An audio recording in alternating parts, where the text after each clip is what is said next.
Bonjour. Merci d'être avec nous sur TV5 Monde. Vous êtes la fondatrice et la présidente de l'ONG Elcause, donc Ensemble luttons contre le sida. Votre ONG est très présente dans l'Est de la RDC. Alors d'abord, comment vous est venue l'idée, il y a une quinzaine d'années, je crois, de créer cette ONG?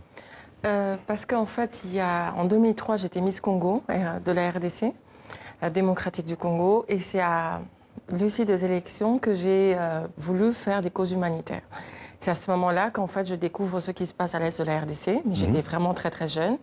Et à ce moment-là, je suis en train de me dire pourquoi on va laisser les autres parler de notre pays quand nous-mêmes, en tant que Congolais, en tant que femmes, on peut parler de ce qui se passe chez nous. Parce que ce soir, je parle pas au nom de Diane Lokako, mais en tant que je suis bénie. Parce que tous les jours... Je suis bénie. Je suis bénie. Oui. Béni, je veux dire, c'est l'Est de la RDC, le Nord Kivu. C'est une ville qui s'appelle Béni et tous les jours vit des massacres. Nous avons 20 personnes, 15 personnes assassinées, meurtries. Et depuis le 5 novembre au 5 décembre, nous avons 110 morts. Donc là, nous parlons, les gens vivent dans l'insécurité. Aujourd'hui, les gens ont parlé, ils ont dit qu'ils n'en veulent plus de la MONUSCO. Parce que la MONUSCO, c'est l'ONU. Justement, comment vous expliquez justement, vous parlez de la MONUSCO, c'est-à-dire cette force de l'ONU qui est sur place, 18 000 hommes en RDC. Oui, et 1,5 milliard. Voilà, plus l'armée congolaise qui est aussi sur place. Comment vous expliquez que ces violences continuent, des violences qui touchent évidemment d'abord les femmes? 22 ans de guerre à l'Est de la continuent ces violences? Justement, c'est là le problème. Le problème, c'est qu'il y a 22 ans de guerre à l'Est de la République démocratique du Congo. Il ne faut pas oublier que la République démocratique du Congo est un pays extrêmement riche au niveau minerai, mais extrêmement pauvre parce que la population ne la voit pas. Et les femmes, comme d'habitude, les femmes et les enfants sont victimes de ça. Vous savez qu'aujourd'hui, la RDC, il y a beaucoup de violences sexuelles faites à la femme. Nous avons vu le monde aujourd'hui parler de MeToo, des grandes femmes qui ont parlé des violences sexuelles.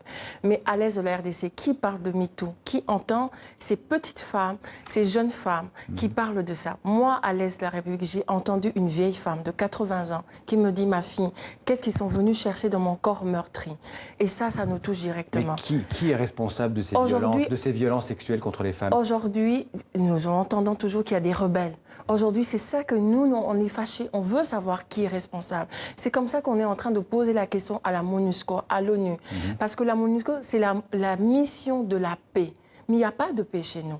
À l'Est de la République démocratique, il n'y a pas de paix. Il y a 1,5 milliard de budget. Quand on dit que l'État congolais a 4 milliards de budget, eux, ils ont 1,5 milliard de budget, ils ne font rien. Il n'y a pas de paix. Dernièrement, nous avons vu la population, ils ont dit les rebelles tirent sur nous. La MONUSCO est spectateur et n'a pas réagi. Ils viennent par contre pour compter les morts, pour dire des chiffres, mais ne réagissent pas. L'autre question que vous me posez, je vais vous répondre. Qui est aussi acteur? Alors vous critiquez la MONUSCO, mais la MONUSCO, elle a un mandat, et le mandat n'est pas de faire la guerre, le mandat est d'essayer de protéger les populations civiles. Tout à fait, mais il ne les protège pas. Quand les populations sont meurtres, il ne les protège pas. Quand la MONUSCO les critiques les plus importantes, ce serait peut-être d'abord de les adresser à l'armée congolaise, qui ne remplit pas son rôle aussi dans cette région. Actuellement, le président de la République a envoyé 21 000 hommes à l'Est de la République. Pour justement éradiquer les milices. Pour éradiquer justement les milices. Mais il n'y arrive pas. Mais la deuxième question que vous me posez, en parlant de qui est responsable, les autres personnes qui sont responsables, c'est tous ces téléphones. Apple, nous avons Google, nous avons Microsoft. Toutes ces personnes qui viennent et qui ont les moyens énormes de venir acheter les minerais en RDC. 60% de colbacte est tiré de la RDC dans le monde. C'est ce qu'on appelle les minerais du sang. Tout à fait. Ça, c'est un téléphone de sang que nous, on appelle maintenant. Toutes les femmes à l'Est, on appelle ça le téléphone de sang.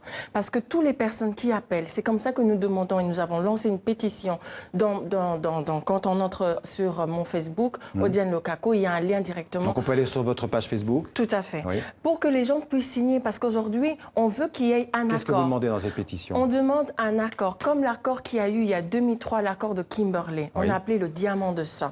Nous voulons qu'il y ait une traçabilité de tous ces minerais qu'on achète. Qui était supposé donc assurer une traçabilité des minerais, enfin des diamants. Oui, des diamants. Est-ce que c'est efficace ces accords? Écoutez, jusqu'à présent, ça quand même, nous avons vu qu'il y avait l'Angola, il y avait la Sierra Leone, il y avait plusieurs pays qui étaient dedans. Et là, aujourd'hui, on voit la RDC, la guerre, ça fait 22 ans qu'on a toujours une guerre qui continue. Actuellement, actuellement, quand je vous parle, nous avons toujours des victimes, nous avons toujours des massacres.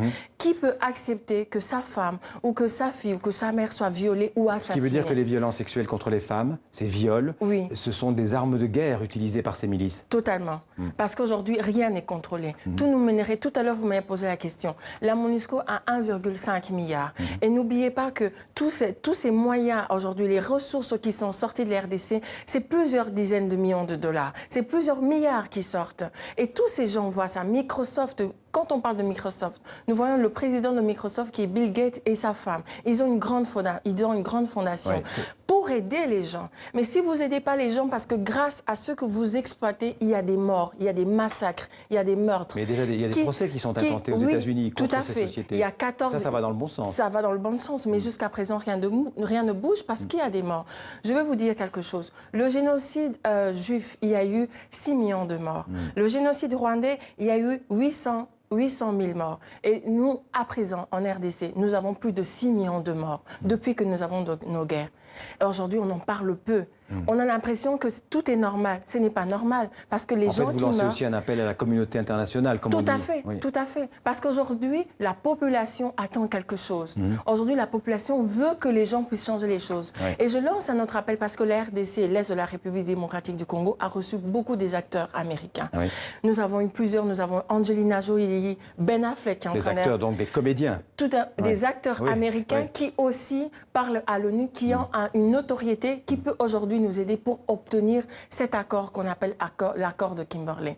Je ne sais pas comment on va l'appeler, bien évidemment, mais là, l'accord de Kimberley, c'était par rapport au diamant. Nous voulons qu'aujourd'hui, qu'ils ne viennent pas en RDC pour faire un tourisme, pour prendre des photos, pour voir des victimes. Mais nous ne voulons plus qu'on nous appelle victimes. Vous parlez de ce qui se passe en ce moment dans les provinces du Kivu, en Ituri. Pour vous, c'est un génocide. Vous utilisez ce mot génocide. Pour moi, aujourd'hui, je sais que l'ONU a toujours plusieurs principes pour arriver au mot génocide. À considérer des crimes comme des crimes de génocide. Tout à fait. Mais actuellement, ce qui se passe en RDC, je pense que c'est le cas. Parce que quand vous avez plus de 6 millions de morts et que tous les jours nous avons des massacres et que le monde entier est spectateur, ce n'est pas possible. Nous avons vu que beaucoup de gens, nous avons vu dans le monde entier qu'il y a eu beaucoup de gens qui ont boycotté plusieurs chaînes, plusieurs marques pour dire qu'ils ont parlé du racisme, comme les trucs de vêtements H&M. Mais aujourd'hui, nous vous appelons à boycotter aussi Apple, à les pousser à prendre des décisions, à boycotter Microsoft, à les pousser à prendre une décision.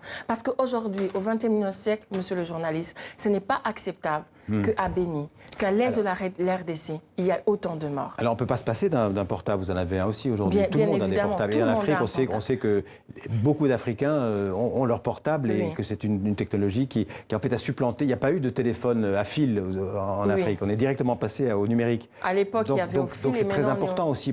Ça a aussi des aspects positifs. Non, aujourd'hui, plus positif. Aujourd'hui, plus positif parce que quand on a l'espoir chez vous. Vous voyez, tout à l'heure, je vous ai dit que Ben Affleck a fait un film, qu'il est en train de faire un film sur le roi Léopold II, le roi belge, en disant qu'il y a eu 10 millions de morts. Et nous, la jeunesse congolaise, on n'est pas au courant de ce qui s'est passé à la colonie. Donc aujourd'hui, c'est des choses que nous apprenons tous les jours. Et au moment où nous apprenons ça, nous ne sommes pas d'accord. Parce que c'est nous, les femmes, que nous sommes victimes et les enfants. Les femmes de l'Est du Congo, ce sont des femmes très courageuses. Vous rendez hommage aussi à leur courage. Énorme. Et je les souhaite même joyeux Noël. Parce que ces femmes pleurent tous les jours. Elles ne peuvent pas aller travailler. Elles peuvent rien faire parce qu'elles ont la peur au ventre tous les jours de mourir. Je disais tout à l'heure que le sida reculait, on fait des progrès dans la lutte contre le sida dans votre région. Où en est aujourd'hui ce combat que vous menez à travers votre ONG? Mais écoutez, comme vous le savez, surtout à l'Est de la République, quand j'ai commencé avec la lutte contre le VIH-Sida, c'était parce que on parle du viol et elles ont le VIH-Sida, parce que par rapport aux violeurs. Et comme vous le dites tout à l'heure, les chiffres sont en train vraiment de reculer. Mais pour revenir juste... Qu'est-ce qui vous manque en fait sur place pour mieux comment dirais-je, lutter contre le sida? Quelles sont vos priorités, vos besoins? Mais écoutez, c'est juste parce que nous partons beaucoup dans les villages. Nous partons beaucoup dans les villages pour sensibiliser et souvent c'est la sécurité. Et la sécurité parce que la sécurité des gens, de nous-mêmes, des équipes qui partent, qui descendent pour faire une sensibilisation. C'est pour ça que nous revenons souvent par rapport à la sécurité parce que sans sécurité, nous ne pouvons rien faire. Est-ce que vous travaillez parfois avec le docteur Mukwege qui a reçu le prix Nobel justement pour son combat et pour son travail au quotidien pour réparer, comme il dit, les femmes victimes des violences sexuelles dont on parle parlait dit, tout à l'heure. Oui, ce qu'il fait. C'est ce qu'il fait. Mais c'était l'expression pour réparer. Oui, et c'est ce qu'il fait. Et vous savez que le bonheur du docteur Mukwege, ça serait un jour de voir ces femmes sourire. Parce que tous les jours, quand vous les regardez, qu'elles ont été violées, qu'elles ont été martyrisées psychologiquement et dans leur corps, donc c'est quelque chose où personne ne peut voir ça. Le docteur Mukwege a hésité à rentrer en politique. Est-ce que vous aussi, vous pourriez faire de la politique ou est-ce que vous vous sentez plus utile à travers votre ONG? Non, je me sens beaucoup plus utile parce qu'aujourd'hui, mon combat, c'est justement que nous puissions signer ces pétitions. C'est inviter, comme je disais tout à l'heure, toutes ces stars comme Angelina Jolie, comme Ben Affleck, comme George Clooney, comme même la princesse Meghan, qui aujourd'hui regardent l'association. Nous demandons qu'elle puisse signer ces pétitions et nous aider. Parce que les personnes qui sont devant nous, qui, avec ou sans cœur, parce que je ne peux pas parler à leur place, mais les faits sont là. Ils viennent, ils font de l'argent. En RDC, ils ont plusieurs filiales qui peuvent contrôler parce qu'ils ont les moyens de le faire, mais ils ne le font pas. Ils vivent dans le monde entier, ils ont leurs enfants, mais qui peut accepter que son fils ou sa fille soit violé ou que sa femme le soit et ne dise rien? Mais c'est ce qui se passe en RDC. Vous diriez que la situation aujourd'hui dans l'Est de la RDC, elle est pire aujourd'hui qu'il y a 20 ans? Mais oui, parce que monsieur le journaliste, dites-vous, vous voyez par rapport à vos chiffres, quand vous dites tous les jours qu'il y a eu 20 massacres, qu'il y a eu 15 massacres, donc vous imaginez, il y a femmes et enfants et hommes. Ce n'est pas possible qu'on puisse vivre comme ça et que tout le monde pense que tout va bien. Non, tout ne va pas bien. Vous avez rappelé au début de notre entretien que vous aviez été Miss RDC en 2003. Oui. Comment est-ce qu'on passe de ce milieu très protégé, ce milieu artistique et un peu paillette, à ce que vous faites aujourd'hui, à cette mobilisation humanitaire et aussi un peu médicale aussi, et politique? Oui, en fait, parce qu'on se rend compte qu'on est congolais. Je suis congolaise. Comme j'ai dit tout à l'heure, je suis aujourd'hui bénie. Ce soir, je suis bénie. Ça veut dire si moi, je le parle, si je n'en parle pas, si les autres ne parlent pas, qui va le faire à notre place? Nous avons vu beaucoup des gens faire des documentaires sur la RDC. Mais souvent, ce sont des étrangers. Nous-mêmes, aujourd'hui, et j'appelle aussi à tous mes frères congolais, aujourd'hui, nous devons en parler. Le monde doit en parler pour que le monde puisse savoir ce qui se passe chez nous. Si on veut aujourd'hui qu'on vive en paix et qu'il n'y ait plus de viol, on ne veut plus qu'on parle toujours de la RDC. C'est un beau pays. Vous êtes déjà allé à Goma? Non. Est-ce que vous êtes déjà allé à Bukavu? Un beau lac, comme le lac en Suisse. Donc c'est magnifique, oui, on peut en profiter. J'étais de l'autre côté, à Gisenyi, du côté rwandais. Vous étiez de l'autre côté. Alors il faut traverser, je vais vous inviter. C'est une région magnifique. Oui, c'est une région magnifique. Toute la RDC est un très très beau pays. Mais on n'en bénéficie pas, parce qu'il y a la peur au ventre. On ne peut pas travailler, on ne peut pas sortir pour faire les champs, parce que la majorité de ces femmes font le champ. Mais elles ne peuvent pas le faire parce qu'elles ont peur d'être victimes des violences sexuelles ou d'être massacrées. Merci Odiane Lokako de votre témoignage. Je vous remercie. Et j'espère que vous allez signer la pétition, monsieur le journaliste. Tous ceux qui la liront, j'imagine. Je renvoie à votre page Facebook où on peut trouver donc cette pétition. Merci beaucoup. Merci à vous. On va continuer avec la culture et Pascal Bourgault qui va nous parler de toute autre chose. Vic et le Viking qui sort au cinéma. Et on va